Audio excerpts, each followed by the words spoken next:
Every gambler knows that the secret to surviving, I don't wanna take advice from fools. you always won every time you placed a bet. Money, that's what I want. I'm Joe Duffy, CEO of OffshoreInsiders.com. Finally, Division I football, or the Bowl Championship Series, whatever the heck they call it these days, Football Championship Series, they finally have a playoff system. In reality, it is going to have an effect on regular season handicapping. Two of our time-tested theories we're going to have to adjust just a little bit. And those two theories are the bubble burst theory and the style points.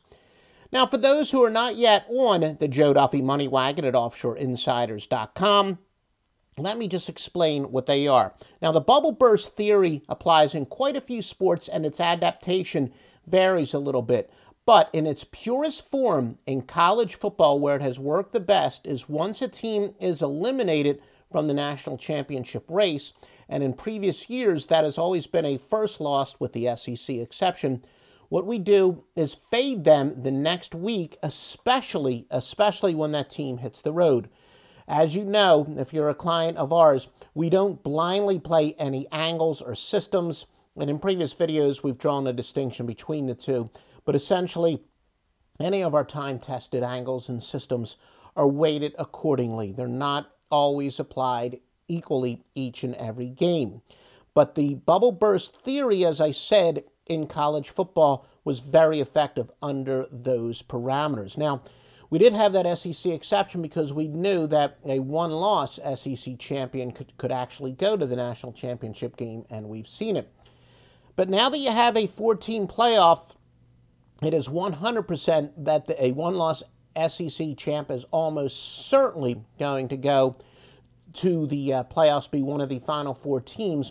So therefore, the bubble burst wouldn't apply until an SEC team loses 2 games, and in reality, it's just not going to be quite as effective as it has been in the past. But although a lot of sharp players agree on this theory, again, some of us don't always apply it exactly so. We've always had the addendum, the higher they go, the harder they will fall. So we found that this system is infinitely stronger the deeper a team goes into the season, combined with the higher rank they were, especially the late season angle. Now, I do know one of the very few people who I respect and can influence me in our outsourced plays, longtime customers. We used to call it a competitor consensus. We decided to change the name just to reflect in reality what it is, that if we have somebody that we trust, and there's a very short list of that, who it could be a professional handicapper, it could be one of our other contacts who are gamblers, offshore contacts, some in Vegas, etc. If they strongly lean towards a side and we either had no play or maybe we were leaning towards that side, they can put me over the top. And if I make a bet based mostly on a trusted source talking me into it, it is an outsourced play. I make the play and I tell you that it's an outsourced play. I always tell you the reasons why I like a play, and when it is just that, we're going to tell you that. But where we did vary, again, I wouldn't blindly bet his picks. He would apply this, though, very early in the year. For example, if a number 2 team lost in week 1, as far as he was concerned, that theory, the bubble burst, he had a different name for it, but the bubble burst theory would apply right away. But for our purposes, we definitely found out the later in the season, the stronger it does become because the bubble gets bigger, so to speak, and it's going to burst a little bit more. But now there is that possibility, and here's where we're going to have to analyze it, and it's going to be much more nuanced. There are still some chances that a one-loss team from another one of the power conferences could sneak into the Final Four, and that's going to be considered. Not to mention, there are going to be years, if you retroactively looked at which teams would probably have been the Final Four in the past 7, 8 years, a couple years, there would have been 2 SEC teams. So unfortunately, it's a little more nuanced. But on the upside, it is now going to apply a lot to the smaller conferences, the so-called mid-majors. That's more of a college basketball term, but we use it in college football too.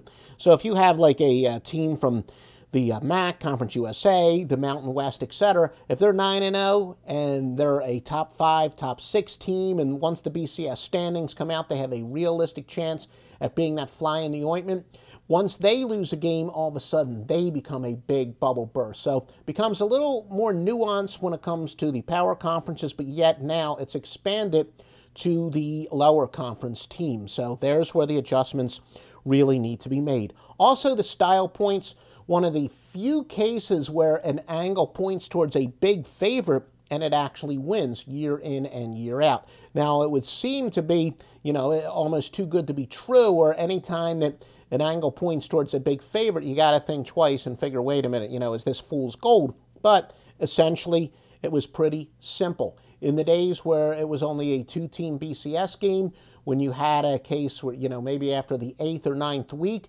where theoretically you could have had 4 power conference teams finish the year undefeated, and a power conference team could be undefeated and still on the outside looking in, they would run up the score. Now, the more you analyze it, you realize that is the reason that it's a rare case of a big favorite actually covering, because the public itself, they always like to bet on the superior team to win, regardless of what the motivations would be, or the superior team to run up the score. But there was an unequivocal motivation during the era where there was a BCS championship game. We saw it in 2013, where you had, the Ohio States had to run up the score at the end. And when you have, as I said, several teams battling for just 2 spots, Oklahoma State was doing style points, etc. in 2013. Now there's actually less of a motivation. Because of attrition, it's very unlikely that you would have a major conference undefeated conference champion that would be on the outside looking in. Still, style points may apply if you have one case where, every conference could theoretically have an undefeated team, until it's mathematically impossible for say, a Big Ten team to go undefeated and still miss the playoffs. That running up the score angle, again, that style points angle is not going to be as effective, but yet again, it gets expanded to the smaller conferences.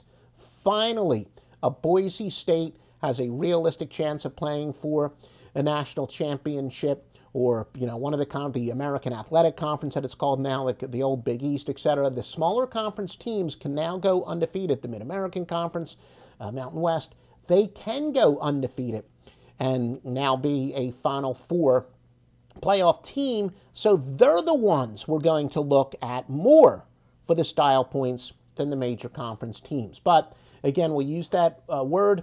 Going to be a little bit more nuanced. It's really going to vary from year to year. A smart college football fan, a smart college football handicapper is going to have to look which teams truly have the motivation to run up the score, which teams no longer do, and when a team loses its first game, has every realistic chance of being a Final Four team been eliminated? If so, that's when the bubble burst would apply. So these are still angles that have worked for years and years and will work for years to come, but because of the playoff system, we are going to have to make some adjustments. The truth is, if college football expands to 8 teams in the playoffs, we're going to have to make further adjustments. But college football, love it, folks. Joe Duffy's Picks, offshoreinsiders.com is the place to go. NFL picks as well. They don't call me the NFL specialist for no reason. I was given that nickname back in the early to mid-1990s because of years of domination in the NFL on the score phones.